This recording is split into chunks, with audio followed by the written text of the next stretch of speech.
महाराणा प्रताप की कहानी जंगल में कठिन जीवन। महाराणा प्रताप और उनकी सेना बैटल ऑफ हल्दीघाटी के बाद अरावली के घने जंगलों में रहने लगे।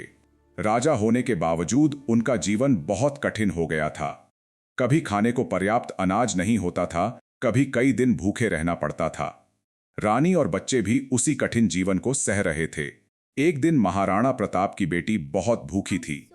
रानी ने जंगल से घास लाकर उससे रोटी बनाई। जैसे ही बच्ची रोटी खाने लगी, अचानक एक जंगली जानवर आकर वह रोटी लेकर भाग गया। बेटी जोर जोर से रोने लगी। यह देखकर महाराणा प्रताप का दिल टूट गया।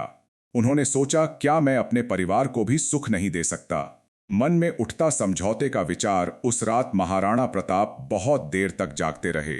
उनके मन में विचार आया कि शायद मुगल सम्राट अकबर से समझौता कर लेना चाहिए। अगर वे झुक जाए तो उनका परिवार और जनता आराम से रह सकती है। लेकिन उनका स्वाभिमान उन्हें यह कदम उठाने नहीं दे रहा था। भामाशाह का आगमन इसी कठिन समय में उनके वफादार मित्र और मंत्री बमाशाह उनसे मिलने आए। भामाशाह अपने साथ कई संदूक लेकर आए थे। जब संदूक खोले गए तो उनमें सोना और चांदी भरा हुआ था। भामाशाह बोले, महाराज, यह सब मेवाड़ की स्वतंत्रता के लिए है। नया साहस। भामाशाह ने कहा, अगर आप झुक गए तो मेवाड़ की आत्मा हार जाएगी। यह सुनकर महाराणा प्रताप की आंखों में फिर से चमक आ गई। उन्होंने तय किया, अब आखिरी सांस तक लड़ेंगे। महाराणा प्रताप ने फिर से सेना तैयार करनी शुरू की। पहाड़ों और जंगलों में छिपे हुए सैनिकों को बुलाया गया।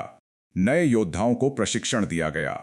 धीरे धीरे मेवाड़ की सेना फिर से मजबूत होने लगी। महाराणा प्रताप ने सीधे युद्ध करने के बजाय छापामार युद्ध, गुरिल्ला युद्ध शुरू किया।